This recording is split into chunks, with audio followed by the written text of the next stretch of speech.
Hello, this is Akemi, and we have our special guest, Tania, with us. And thank you for coming and joining us on the next episode of Bringing Spirituality into Life.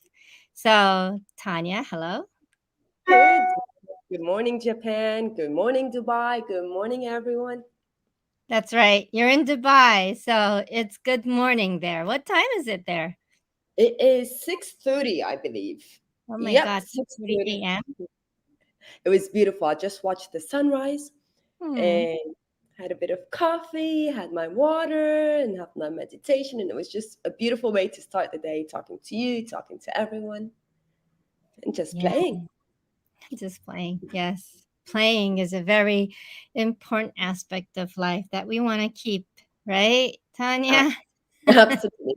You know what they say? We actually learn better. We actually produce better when we come with the energy of play rather than from the energy of I gotta do this and I have to do this what and I have to do it this way, and it has all this pressure around us. But when we go with play like children, and then it doesn't matter if we do it right or wrong, if we stutter or look the wrong way or whatever thing it is.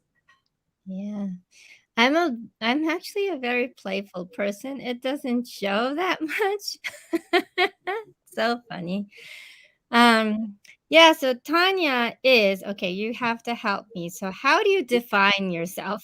I've asked myself that question for so long. At the moment, what resonates is a self-directed neuroplasticity coach, and the reason I define myself as that, in the end, everything is energy. But most of my work really is with the mind. And while we used to believe that our mind is so set in a way, and by the time you're 30, this is who you are, and that's all you're going to be, it's modern science is proving that that's actually all BS, that it's not true, right? And that with the focused thoughts, we can change anything that we want. We can actually adapt, and that our beautiful, beautiful mind is so, so elastic. So whether it comes with energy healing, with meditation, with theta healing, with life coaching or neuroplasticity, once we understand our mind and once we know where we want to go and focus our thoughts, everything becomes possible. So I decided that this is where my passion lies, and that's what resonates with me rather than be more vague. Passion. I love the word passion. I can feel passion from everywhere of your cell. What do you identify with, Akimi? Me? You. I am a heart-centered life changer. Oh, I'm a healer. I am a healer. You know, I thought I was a teacher. I thought I was this and that for so long, but I just said, I think I'm just like plainly a healer, which is to define that I do change lives. And so when anybody needs anything, I have so many tools to actually work on someone. It doesn't really have to be something that you cannot see. Sometimes it's just giving someone a spoon and then they'll go, "Oh, thanks."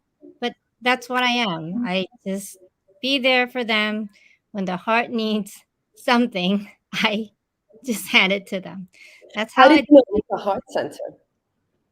What do you say? How did you know it was the heart center? How did I know? Because whenever I feel something, it doesn't come from my brain. But the brain actually is the part that interferes with the heart. So when I say heart centered, it's actually working with your mind and your heart together to cohere, the coherence part. It's very important. You can't just live with your heart. You can't just live with your brain. You need Mm. both, and you also need your body.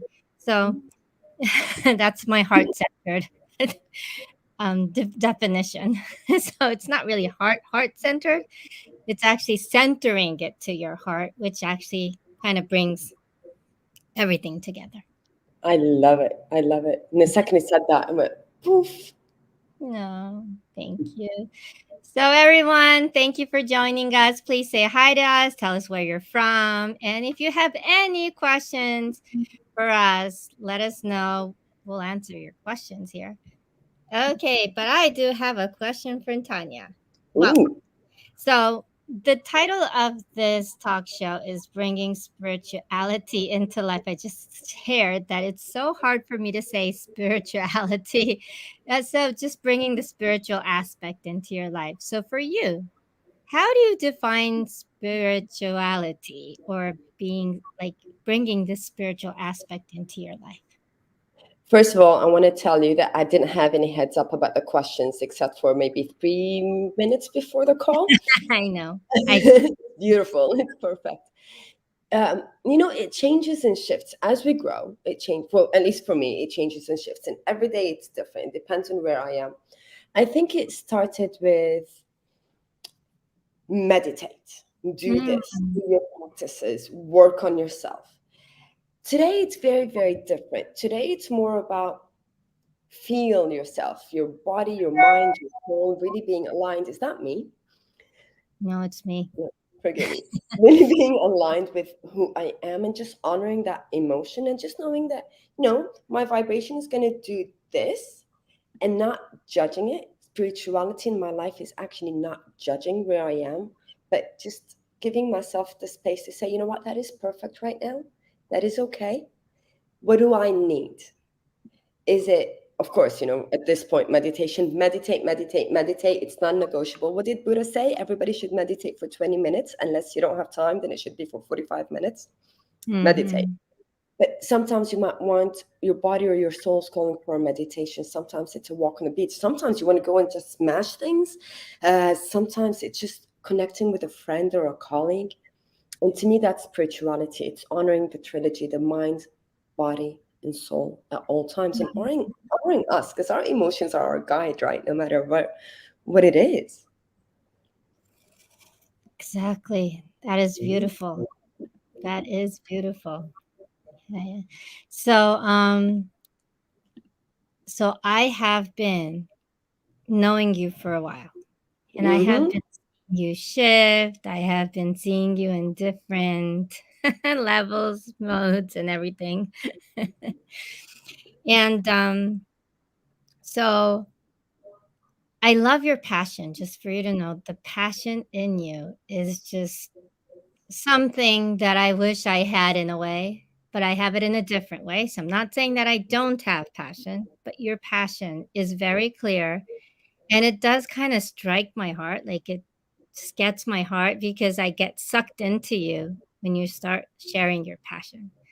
Okay. So when you think like you're living your passion, I mean, I think that's like part of being a spiritual person is to live your passion, right?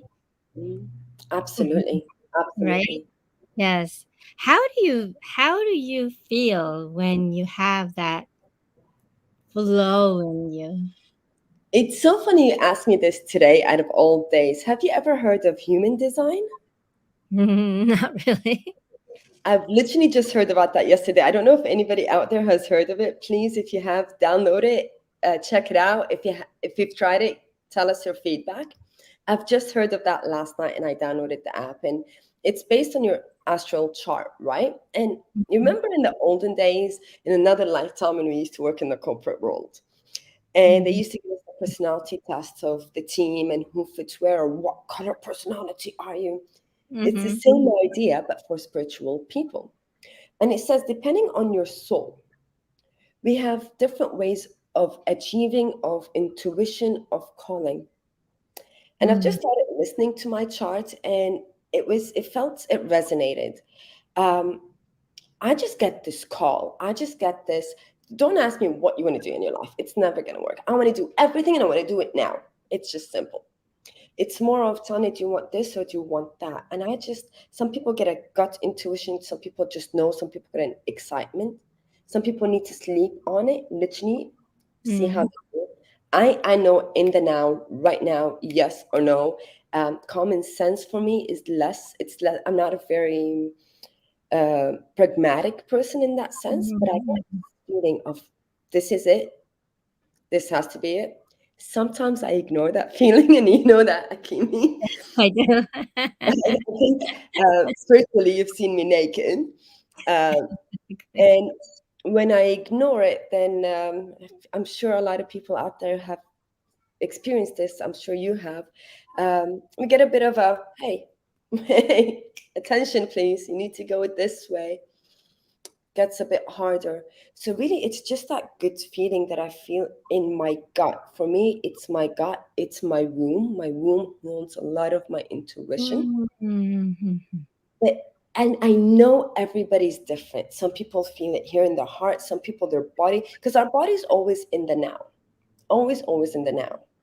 Where our heart knows what we want, but sometimes our body's addicted to certain things. So while we're listening to our body's not always telling us the highest truth, but it knows how we are feeling right now. So I think identifying, knowing ourselves, knowing what kind of person are we?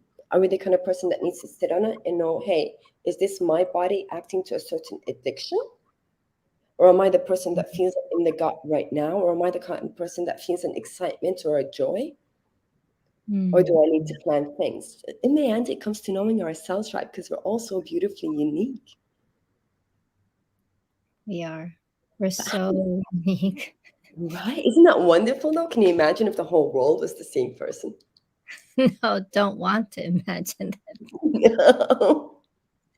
Everybody No, walking the same direction. That's not fun. that's not fun. How did you know, Akimi? How did and again for you it's been a journey, I think ever since I've known you. Well, we've met through this journey. You've always been on that path, but still that path shifts and changes and grows in different directions. Hmm. So how do you know which direction to go, which way to lean on? Hmm. So for me, I'm more likely the person that thinks a lot and feels and kind of confirm or verify what I want. But at the very end, it'll be a simple comparison. So I think human beings do compare, and it's something that is a gift for us. And I like to compare a lot.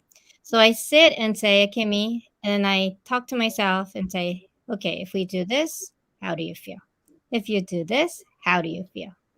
And the one that actually makes me feel like my heart is going to dance, or I feel like I'm going to kind of choose that no matter whatever else happens. That's Hmm. when I take the move.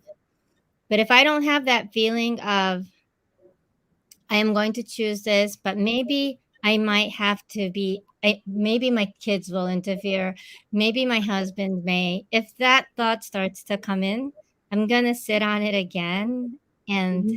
allow myself to choose. But I go deeper and deeper. I don't just say with my mind, like calculate. It's more like that feeling of, do I really desire this? Do I want this to happen in my life? Or is it something that I feel like someone else wants me to do this, so I'm going to do this as out of an obligation. So that's when I start to compare. But at the very end, but that's very short. I'm telling you, my time sitting on stuff is very short. It some people may think like, hey, no, Akimi, you always do whatever you want. You just jump onto it. But my thing inside me, it goes really, really, really slow motion. I don't know, maybe fast or quick. But Time is a all of relative. this and then get the answer. Yeah. So I do think through a lot, but just not as long as it looks like. So let me ask you this, because I'm sure a lot of people, or I get these questions a lot. Now, you have a beautiful family. You've got kids from teenagers to, I Hmm. would call them babies, toddlers. He's 4 now. He's It's he's four now. he's becoming a kid. um, you've got this beautiful husband, and you know what you want isn't just about you anymore. There's other people, other Mhm. opinions, other characters. How do you choose? And what if you want to do something, the rest of the family is not aligned with it, or vice versa? What happens then? Okay. So I think this varies for person to person, but my number one thing that I want to keep happy is my family. No matter what anything someone says, because they tell you no, you should actually listen to yourself and just allow yourself to go, even though your family is there, you have to choose or whatever. But for me, if my family is happy, if they understand, and if they're willing to support in some way, which doesn't mean like they're going to give something to me, just be there and support me. Just be there and love me. Then I make the decision. So that's why I have this way of thinking. I'll say, if is somebody going to be sad if I do this? Like traveling was a big deal, You were right? constantly traveling all the Yeah, I time. was traveling all the time. So I asked my kids. So I always ask them. I just ask them. So mommy is going to travel. How do you think? And if they come back and say, if you get me a gift, you can go. Then I'll say, okay, a gift, no problem. And then if they say like, oh mom, you have to call us and we have to, um, do FaceTime once in a while. I'm like, okay, cool deal. So we'll go. But if they say, "No, mommy, please don't go because I'm going to be doing this and this and that," I will start thinking, but I will talk to them if I really have the urge to go.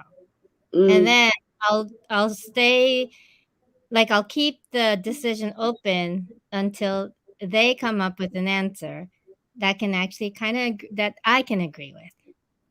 But here's my next question, if you don't mind me asking, because your kids and you're beautiful. You travel with your kids, not all of them, depending on the trip. And even when the boys were babies, they were Mhm. kind of stages. So when you talk to them, how do you talk to them as kids, and especially with the teenage years when they're kids but adults, but God knows what, everything together? How do you actually talk to them? Okay. You're asking me questions today. Forgive me.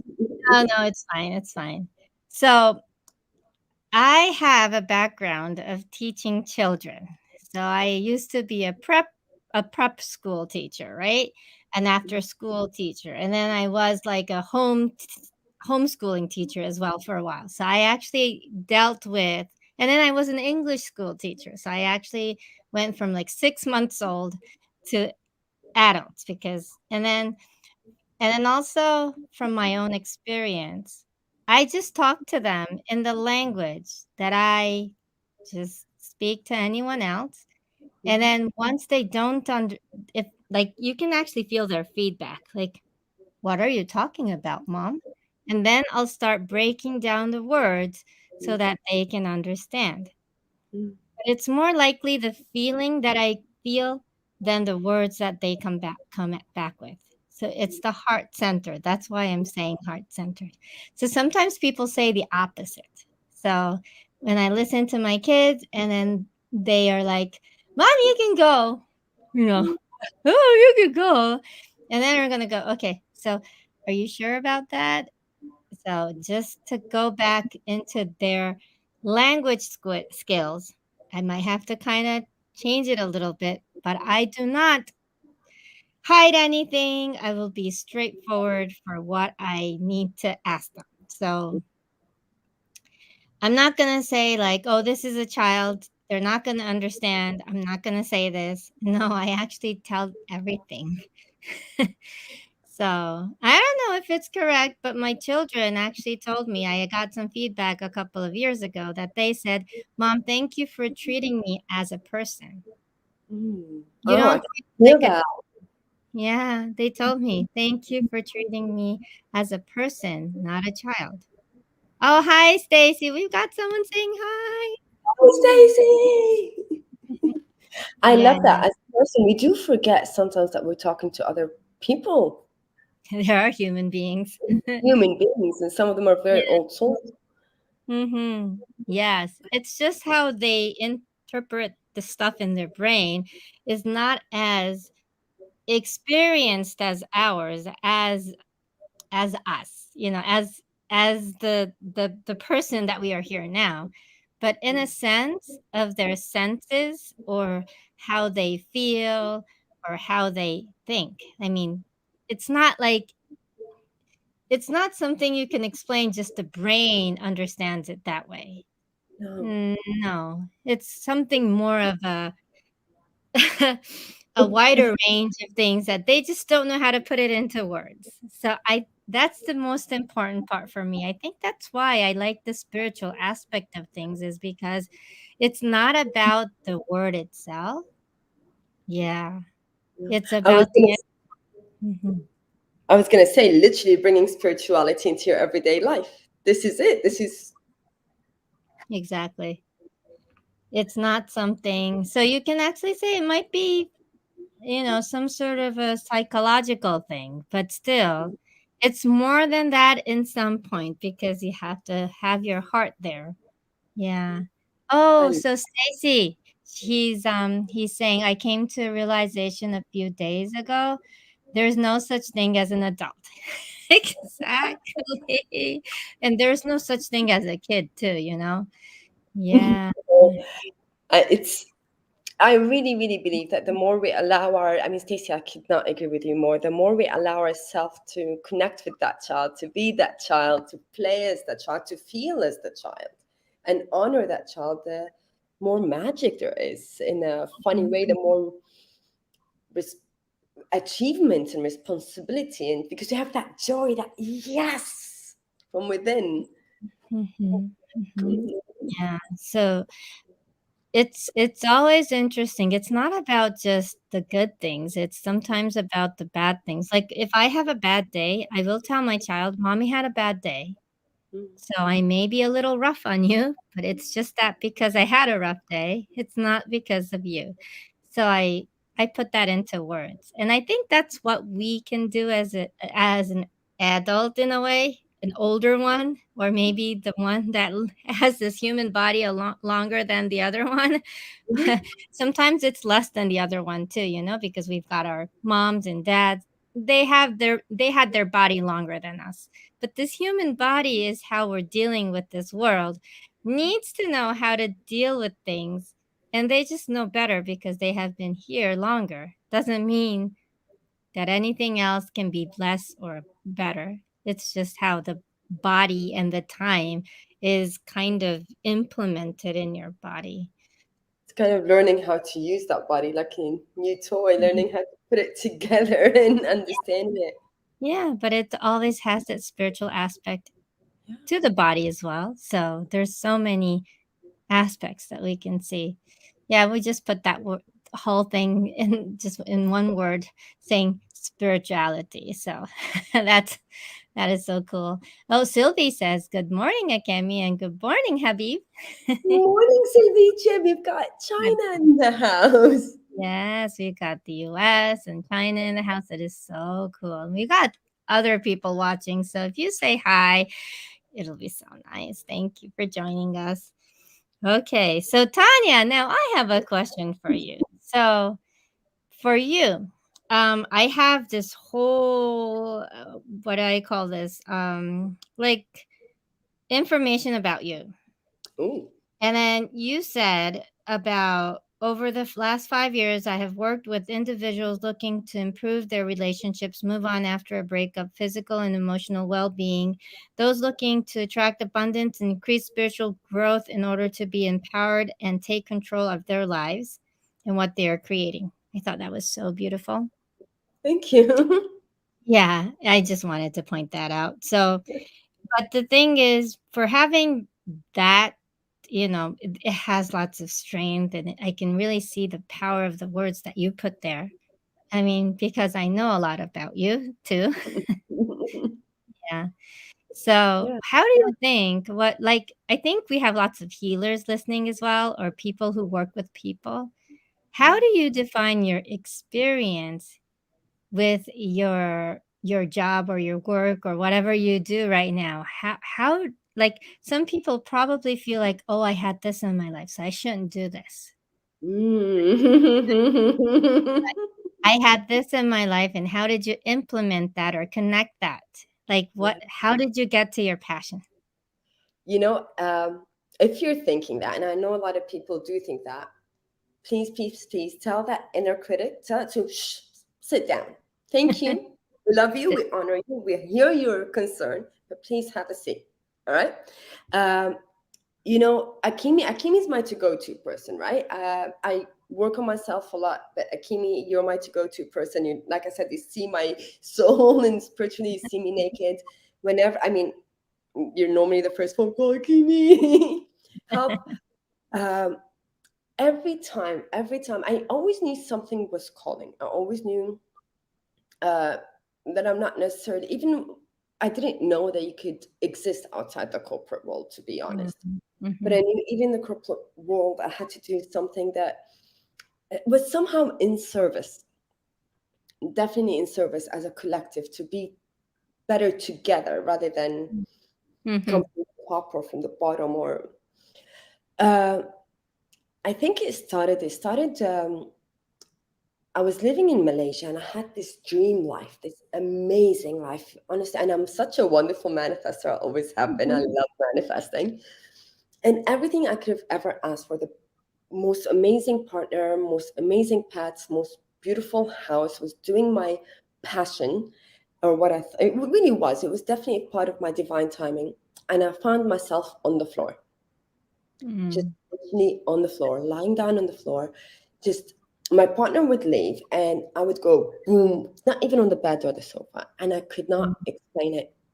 I just didn't know. It didn't make sense. That mind didn't make sense. I mean, what more do you want? You've got it all. And I had a healing center right next to my house. And every time somebody would come and visit, I'll take them there and I wouldn't go up. Just Mhm. right now. And finally, I went to a healing session, a theta healing session it was. And in my mind, I'm like, healing, theta healing, what's this new modality with this American woman going to teach me, right? Healing modalities have to be 5,000 years old from the Far East. Otherwise, they don't exist. Joke was on me, of course. Um, and from the first session, everything shifted. And I knew, I remember in that session, I was saying, I feel like a waste of space. And as I said Mhm. those words, my whole body went boom. And I felt a big shift. And I realized, I'm like, so many people, I've been trying to, and I use the word trying, I've been trying to help people through teaching, through coaching with physical and all that. And I still felt not good enough. I still felt a lack. I still felt guilt, actually. But all of a sudden, this just felt boom. And I had this click. That's what I'm going to do. Again, the joke was on me because I used to have weekly sessions. And I thought, now I'm ready. I'm going to study so I can practice this. As you know, I still work on myself now. The work is not done. But every time I experience something, whether it's a disease in my family, whether it's death, I mean, the new divine timing, as you know, Akimi in the past, what is it, year and 8 months, less than 2 years, Less than uh, 2. You're less right. than 2 years, I've lost my husband, I've lost my father, my aunt right now is manifesting a sickness. But rather than having that break us down, if we just listen, one of my friends once said, these things don't happen to people that can't handle them. And I'm not making small of this. I'm just saying, if this has happened for you and you have survived, it is for a reason. And that within you, it's a calling. It's a calling that your soul has done this a few times before, not once or twice. And I trust that you've got this. I have no doubt. So now let's just awaken that within you that you can trust it. And Mhm. some people manifest it the other way. Kimi, some people would say, well, life has been too easy for me. I can't do this work. But Mm. no, it isn't like that. We each have something unique to offer. We each have something unique to guide in one another, to that fire to light it. And Akimi, you do that for me a lot, where you just go ping, ding, and magic happens. So yes, we compare, and comparing is really good, but let's compare in a different way rather Mm. than from lack. Let's compare from inspiration. Mhm. And in a way, aren't we all healers? I mean, I look at Lady Liberty at the Statue of Liberty, and don't tell me that the person who designed this is not a healer. I look at, Burj Khalifa here in Dubai, and every time I'm around it, I know everything is possible. The Mhm. artist is a healer. There's no two ways about it.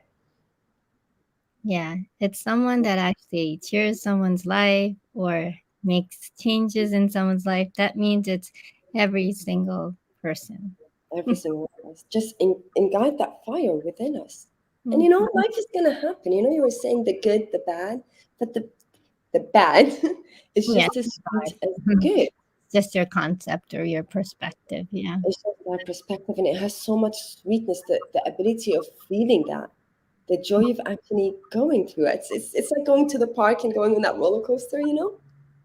When it drops, you think you're gonna die, or I think I'm gonna die because they scare me. Then it comes up, and you're like, hee, Yeah. way. Mm. Yeah. Okay, Tanya, it was so nice talking to you. We'll have you again. It's time. And so thank you everyone for joining us. And I promise that we'll have Tanya again. I'm sure you have lots of things to share. And so Tanya, how do we connect with you? How do we get to connect? Do you have an Instagram? I You have do. an Instagram. I can't write it up here. I'm so used to Zoom. At TK Holistic. That's Tango Kilo Holistic. Find me. Send me your love. Send us your questions. And thank you. I love, love, love you, Akemi. I love, Mhm. love, love you, Japan, and all over the world. And I hope to be in Japan soon. Yes, you're gonna come to Japan and all over the world, I'm All sure. over the world. We love the world. Okay, and do you have any events coming up Oh, lately? I have the basic DNA this Saturday Ooh, ooh, online the in healing English. online. Cool. Okay, in English, that's important information. Yes, it is. So thank you so much. We love you all and see you next week on a new episode of Bringing Spirituality into Life. And thank you, Tanya, for joining us. Ciao.